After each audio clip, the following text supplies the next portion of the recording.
Imagine this for a moment. On one side, you have the cold, calculated precision of science, methodical, evidence-based, and driven by a relentless pursuit of understanding the how of the universe. On the other side, there's the warm, introspective wisdom of spirituality, rooted in centuries of contemplation, compassion, and an exploration of the why behind our existence. These two worlds often seem like polar opposites, one focused on objective facts, the other on subjective experience. But what happens when they meet? Do they clash, or do they complement each other in ways we never imagined? This isn't just a philosophical thought experiment. It's a real, ongoing journey that has been unfolding since 1987, thanks to the groundbreaking work of the Mind and Life Institute. This remarkable organization has dared to ask some of the most profound questions humanity has ever faced. What is consciousness? How can we cultivate happiness and compassion? And how can we use both scientific discovery and spiritual insight to create a better world? At the heart of this extraordinary endeavor is His Holiness the Dalai Lama, a man whose humility, curiosity, and unwavering commitment to truth have inspired countless scientists, philosophers, and spiritual seekers to come together in dialogue. He once said, "If science proves some belief of Buddhism wrong, then Buddhism must change accordingly." Pause for a moment and let that sink in. Here's one of the world's most revered spiritual leaders saying, "Let's follow the truth, no matter where it leads." It's not about clinging to tradition or dogma. It's about embracing reality, even if it challenges deeply held beliefs. And that's exactly what makes the Mind and Life dialogues so revolutionary. These aren't just academic discussions.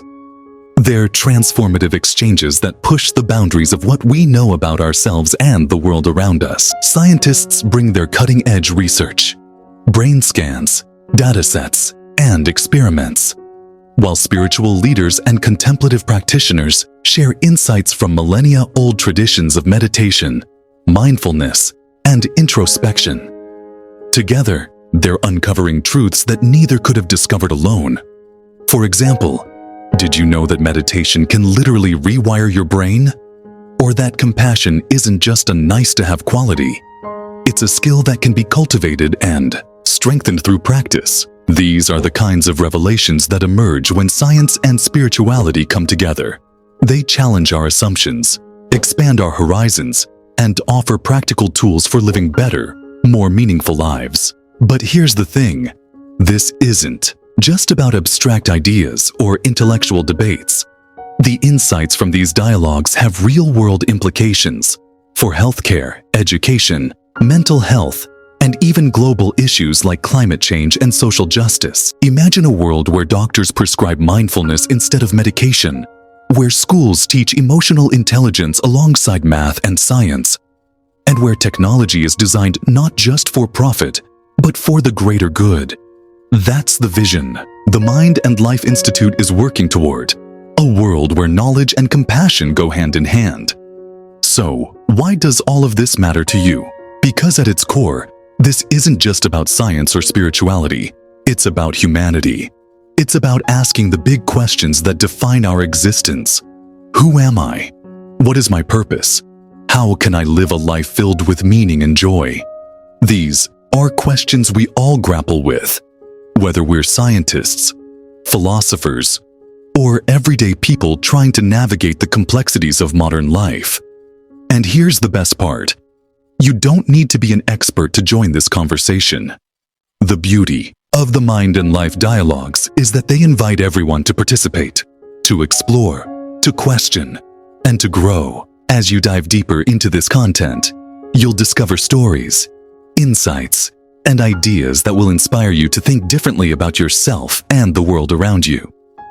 Are you ready to take the first step on this incredible journey? Because what you're about to learn isn't just fascinating, it's life-changing. Stay with me, because what comes next might just shift the way you see everything. Share this video with your friends, family, and anyone who might benefit from these powerful ideas. Let's spark conversations, inspire action, and create a ripple effect of positive change in the world. After all, the more people who engage with these transformative concepts, the closer we get to building a future rooted in compassion, wisdom, and collective well-being. So, hit that subscribe button now, and let's embark on this journey together.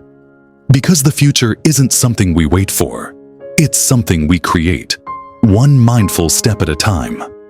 Thank you for being here, and I can't wait to continue exploring these profound topics with you.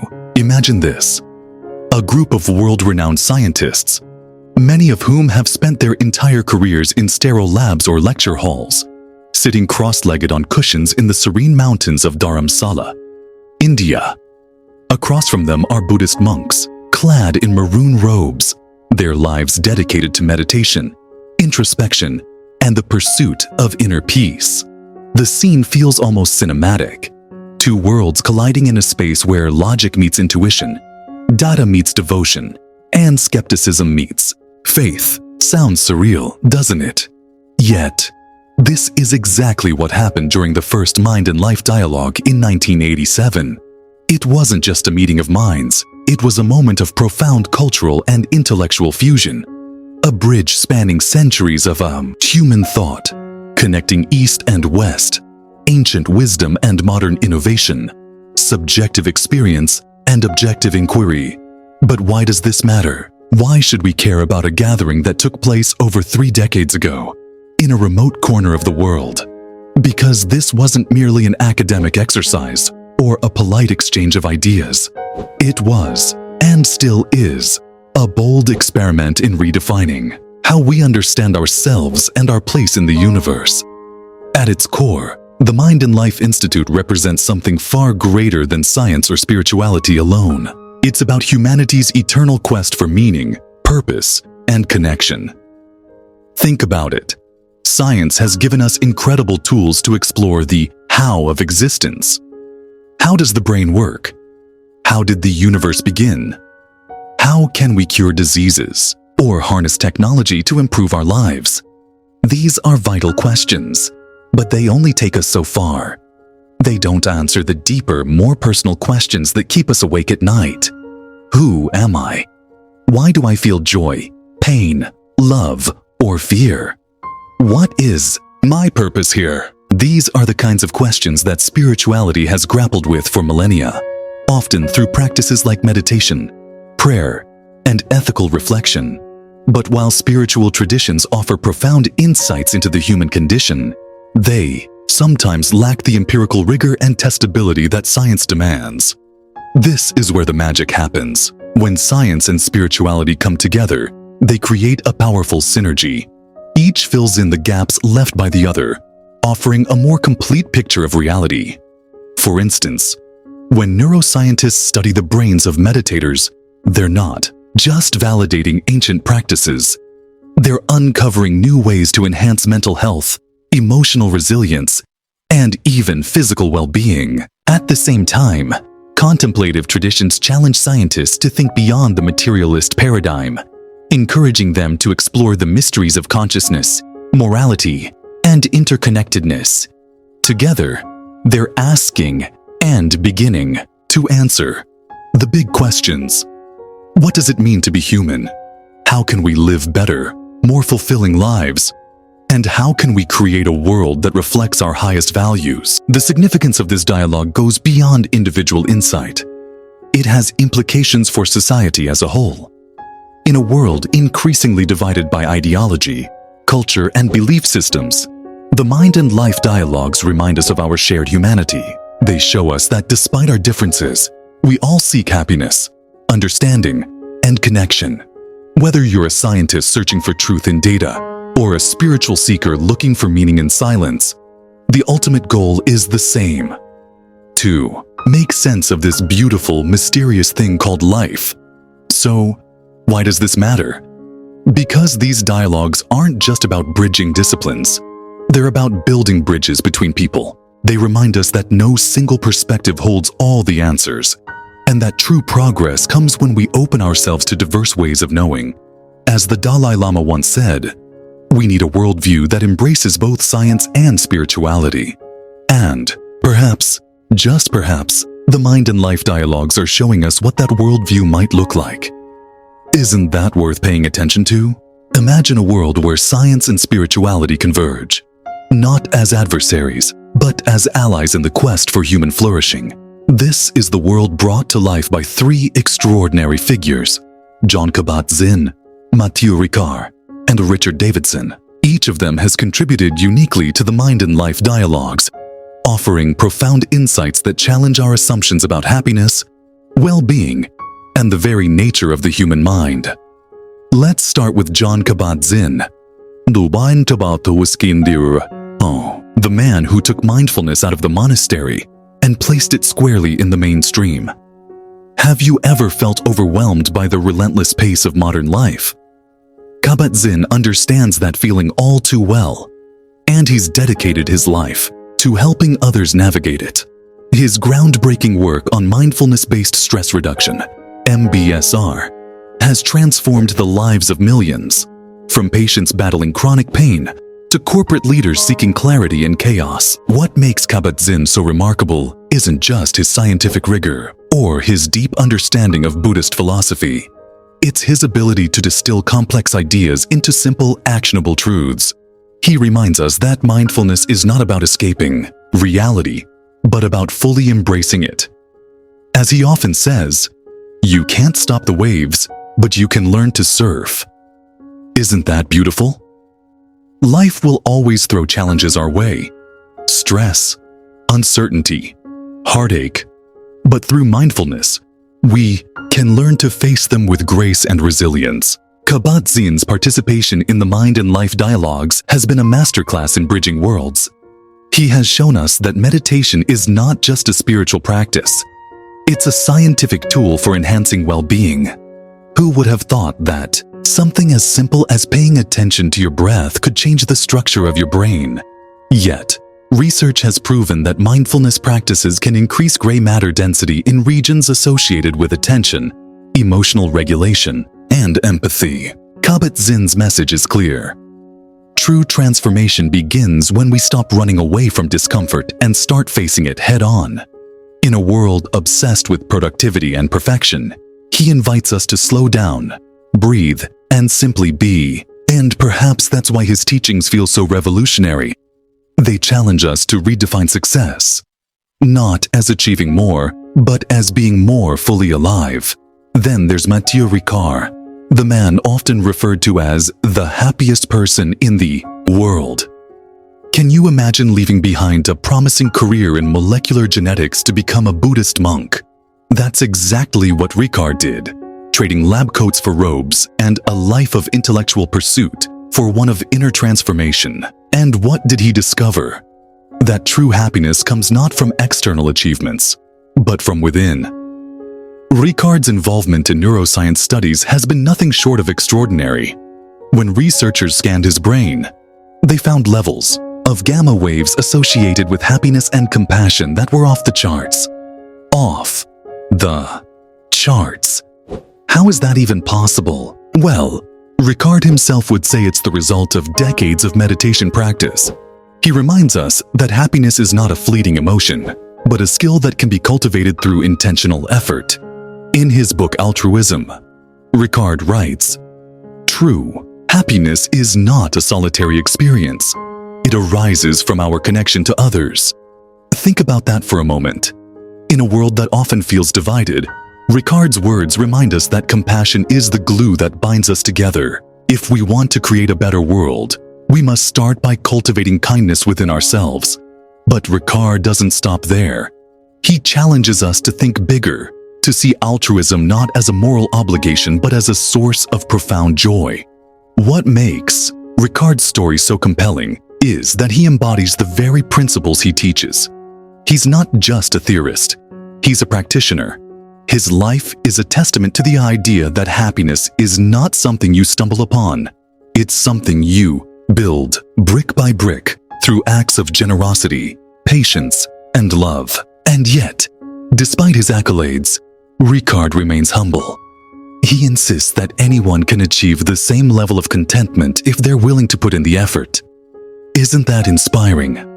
Happiness, according to Ricard, is not reserved for monks or mystics. It's available to all of us, right here, right now. Finally, we have Richard Davidson, the neuroscientist who has proven that happiness is not just a state of mind. It's a state of the brain. Through his research, Davidson has shown that meditation can literally rewire our brains, increasing activity in regions associated with positive emotions like joy and compassion. But what makes his work so groundbreaking is that it challenges one of the most deeply ingrained assumptions about human nature, that we are prisoners of our biology. Isn't that incredible? We often think of our brains as fixed entities, hardwired by genetics and early life experiences, but Davidson's work on neuroplasticity has shattered that myth. He has shown us that we are not doomed to repeat the same patterns of thought and behavior over and over again. Instead, we have the power to reshape our minds through practice. As he puts it, well-being is a skill. Just like playing the piano or learning a new language, happiness is something we can develop over time. Davidson's contributions to the Mind and Life dialogues have been a testament to the power of collaboration. By working with contemplative practitioners like Mathieu Ricard, he has demonstrated that science and spirituality can inform and enrich each other. Together, they are paving the way for a new understanding of human potential. For example, Davidson's research has shown that even short-term meditation practice can lead to measurable changes in brain activity, particularly in areas associated with attention and emotional regulation. These findings have profound implications for mental health, education, and personal development. But what truly sets Davidson apart is his optimism. He believes that the tools for cultivating well-being are within everyone's reach. Whether it's practicing loving-kindness meditation, engaging in mindful breathing, or simply taking a few moments each day to reflect on gratitude, Davidson reminds us that small actions can lead to big changes. And perhaps that's the most empowering message of all. You don't need to wait for happiness to find you. You can create it yourself, one mindful moment at a time. What ties these three figures together is their shared belief in the transformative power of mindfulness, compassion, and intentional effort. They remind us that while science and spirituality may approach the human experience from different angles, they ultimately converge on the same truth. We are capable of far more than we realize. Kabat-Zinn teaches us how to embrace the present moment, no matter how chaotic it may seem. Ricard shows us that happiness is a skill that can be cultivated through compassion and altruism. And Davidson proves that our brains are not fixed. They are malleable, adaptable, and ripe with potential. Together, these voices form a chorus that echoes across time, inviting us to explore the depths of our own humanity. They challenge us to ask ourselves, am I living my best life? Am I cultivating the qualities that truly matter? Kindness, resilience, and joy. And perhaps most importantly, they remind us that the answers to these questions lie not in some distant future, but in the choices we make every single day. So, as you reflect on their stories, ask yourself, what will I do today to rewrite my own narrative? Because the journey to happiness, fulfillment, and purpose begins with a single step. And thanks to these remarkable individuals, we now know exactly where to start. At the heart of the Mind and Life dialogues lies a profound exploration of some of humanity's most enduring questions. Questions that transcend time, culture, and discipline. These dialogues are not just about science or spirituality. They are about the very essence of what it means to be human. Through themes like consciousness, meditation, neuroplasticity, ethics, and compassion, the participants delve into mysteries that challenge our assumptions, expand our horizons, and inspire us to live more meaningful lives. One of the most fascinating themes explored in these dialogues is the nature of consciousness, a topic that has captivated thinkers for millennia. Is consciousness merely a byproduct of brain activity, or is it something more fundamental? This question strikes at the core of who we are as sentient beings. The Dalai Lama and other Buddhist thinkers argue that consciousness is not confined to the brain. It is a fundamental aspect of reality itself. This perspective challenges the materialist view that consciousness arises solely from physical processes, such as neural firings and chemical reactions. Instead, it suggests that consciousness may be a primary feature of the universe, akin to space, time, and matter. As the philosopher Arthur Schopenhauer once said, "The world is my idea." Could it be that reality is not something out there, separate from us, but something we actively participate in creating? These are profound questions that force us to rethink our assumptions about the nature of reality. They remind us that science, while powerful, has its limits. There are mysteries that lie beyond the reach of empirical observation, and perhaps it is through contemplation and introspection that we can begin to unravel them. For example, consider the phenomenon of qualia, the subjective experience of things like the redness of a rose or the sweetness of chocolate. Science can describe how light waves interact with our eyes, or how taste buds send signals to the brain, but it cannot fully explain why these experiences feel the way they do. Why does red feel red? Why does joy feel joyful? These are questions that science alone cannot answer. Buddhist philosophy offers a different lens through which to view consciousness. It suggests that our sense of self, the I, that we so strongly identify with, is not a fixed entity, but a fluid, ever-changing process. In this view, consciousness is not something that belongs to us. Rather, we are part of a vast, interconnected web of awareness. This idea resonates deeply with modern physics, which tells us that the universe is fundamentally interconnected at the quantum level. Could it be that consciousness, like energy, is a fundamental property of the cosmos? If so, what implications does this have for how we understand ourselves and our place in the universe? These questions are not just abstract, philosophical musings. They have real-world implications. If consciousness is indeed a fundamental aspect of reality, then our actions, thoughts, and intentions may have far-reaching effects that extend beyond our immediate environment. This perspective invites us to take responsibility for how we engage with the world. Not just physically, but mentally and emotionally as well. It challenges us to ask, who am I really? And how do I relate to the larger whole? Another theme that has captured the imagination of both scientists and spiritual seekers is the relationship between meditation and neuroplasticity. Research has shown that meditation can lead to measurable changes in brain structure and function. But what does this mean for us as individuals? It means that we have the power to change our minds, literally. Through practices like mindfulness and loving-kindness meditation, we can cultivate qualities like focus, emotional regulation, and compassion. These aren't just abstract concepts. They are tangible skills that can be developed through intentional effort. As the poet Rumi once wrote, "The wound is the place where the light enters you." Meditation allows us to face our inner wounds with courage and transform them into sources of strength. It teaches us that pain and suffering are not obstacles to growth. They are the very pathways through which we evolve. Consider this: every thought, every emotion, every action leaves an imprint on our brain. When we repeatedly engage in negative patterns of thinking, such as self-criticism, fear, or anger, we reinforce neural pathways that make those patterns harder to break. But the good news is that the opposite is also true. By practicing positive habits like gratitude, kindness, and mindfulness, we can create new neural connections that support well-being and resilience. This is the essence of neuroplasticity, the brain's ability to rewire itself in response to experience. But here's the truly revolutionary part. Neuroplasticity doesn't just happen automatically.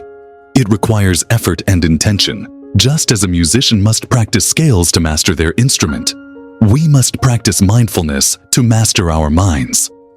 And the benefits go far beyond individual well-being.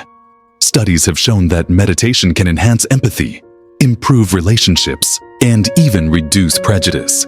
In a world that often feels divided, these findings offer a message of hope. We can change not only ourselves, but also the way we relate to others.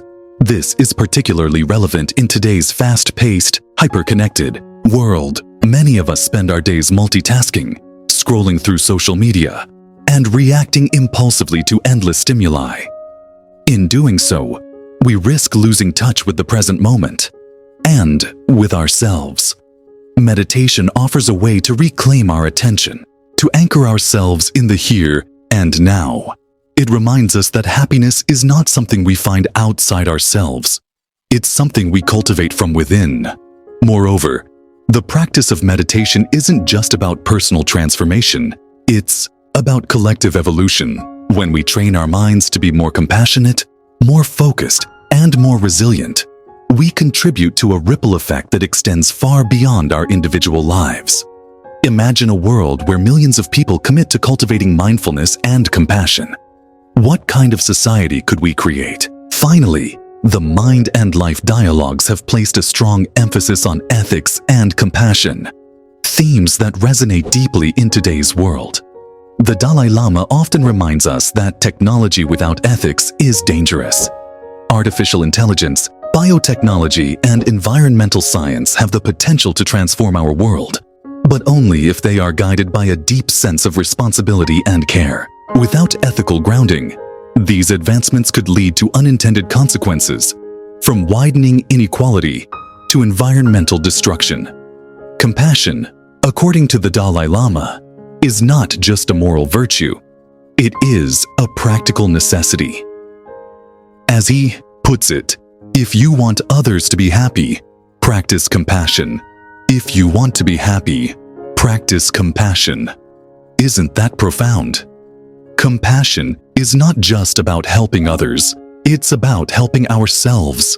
It's about recognizing that we are all interconnected, that the suffering of one is the suffering of all. This insight is particularly urgent in a time of climate crisis, social injustice, and political polarization. How can we address these global challenges without cultivating a sense of shared responsibility and care?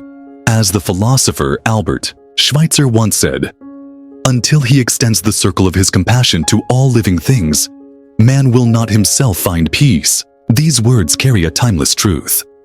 Compassion is not just a personal choice. It's a collective imperative.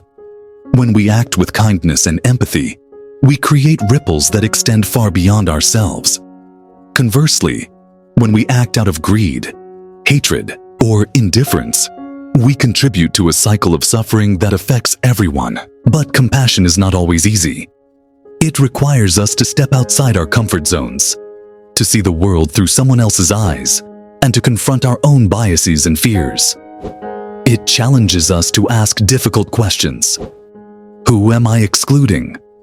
Whose voice am I not hearing? What can I do to make a difference?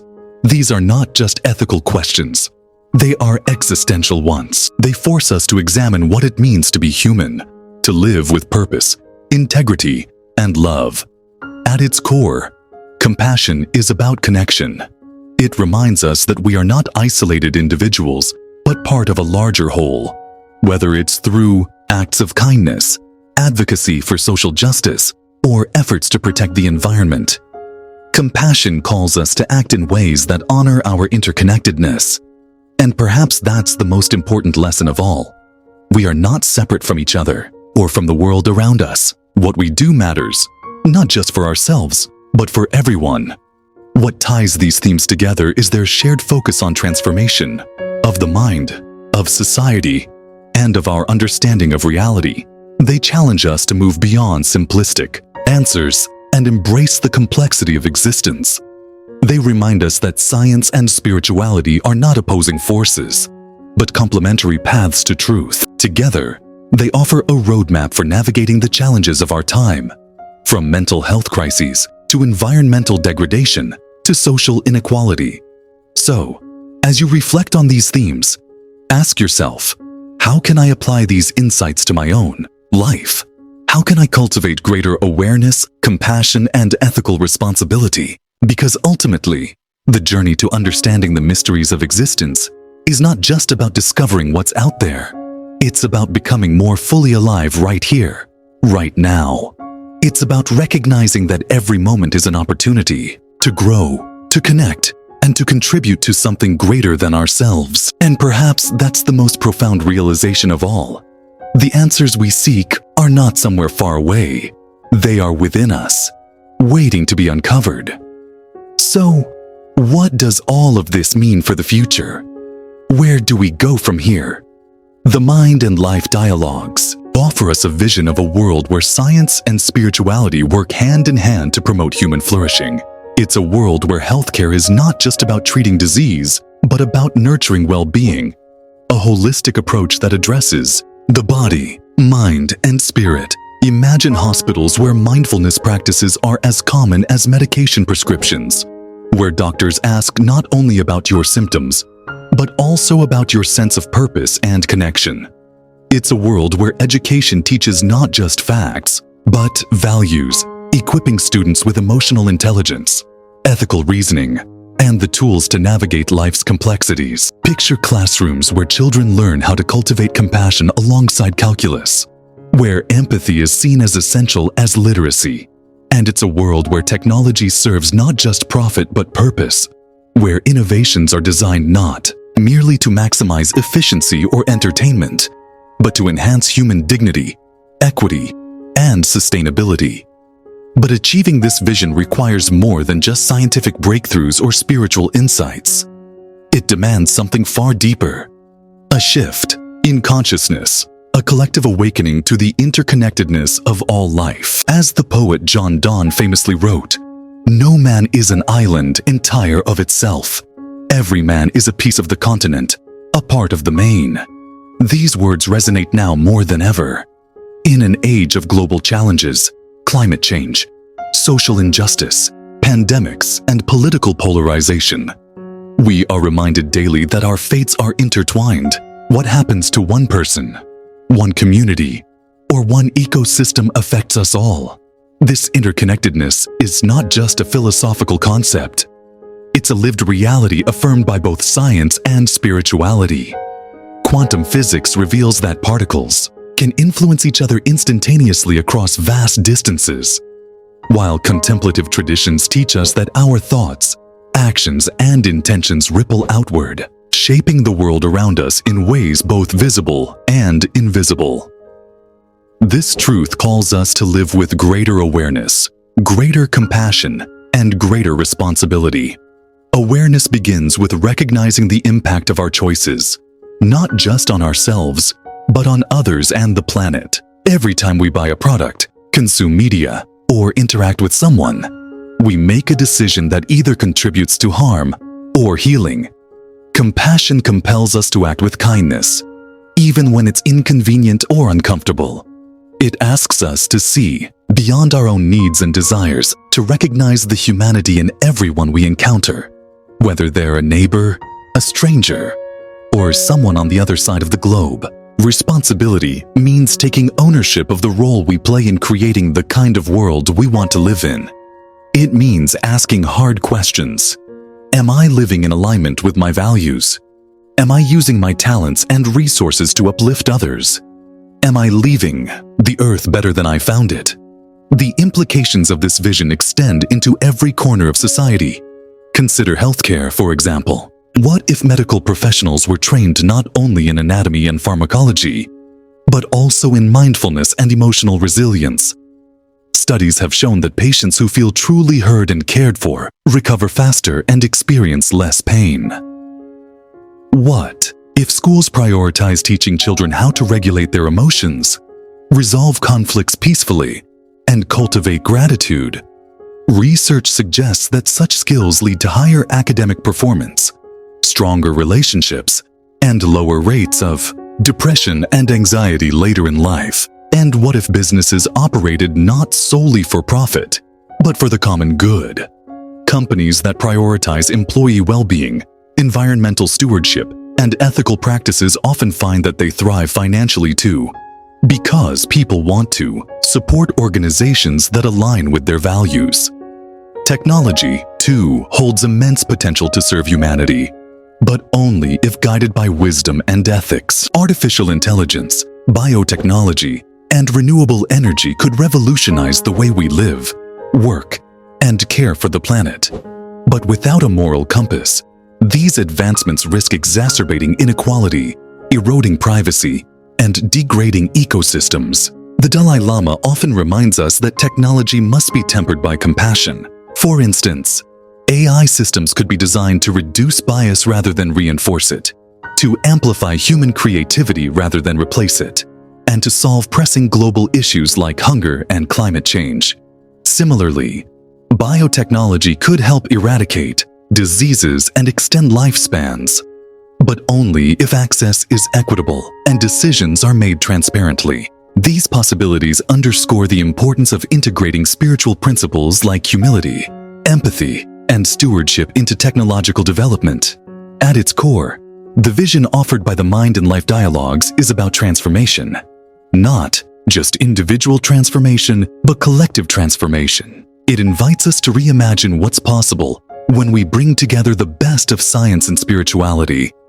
Science provides us with tools to understand the how of existence, while spirituality helps us explore the why. Together, they create a framework for addressing some of humanity's most urgent challenges and for unlocking our highest potential. Imagine a future where governments measure success not by GDP, but by indices of well-being and happiness. Imagine communities coming together to heal divisions through dialogue and shared purpose. Imagine individuals waking up each day committed to living with intention, knowing that their small actions contribute to a larger wave of positive change. This is not a utopian fantasy. It's a realistic aspiration rooted in the lessons learned from decades of mind and life dialogues. Ultimately, the path forward requires courage. The courage to question old paradigms, to embrace uncertainty, and to take bold steps toward a brighter future. It requires collaboration, the willingness to listen deeply, to honor diverse perspectives, and to work together across disciplines and cultures. And it requires hope, the belief that no matter how daunting the challenges may seem, we have within us the capacity to create a world that reflects our deepest values and aspirations. As you reflect on these possibilities, ask yourself, what role will I play in bringing this vision to life? How can I embody the principles of awareness, compassion, and responsibility in my daily life? Because the truth is, the future isn't something that simply happens to us. It's something we create, moment by moment, choice by choice. And perhaps that's the most empowering realization of all. We hold the power to shape the destiny of humanity, and the journey begins with us. As I reflect on the Mind and Life Dialogues, I am filled with a sense of awe and gratitude. Awe at the courage of those who dare to ask the big questions. Gratitude for the wisdom they have shared with us. But above all, I am filled with hope. Hope that we can create a world where science and spirituality are not seen as enemies but as allies. A world where knowledge and compassion go hand in hand.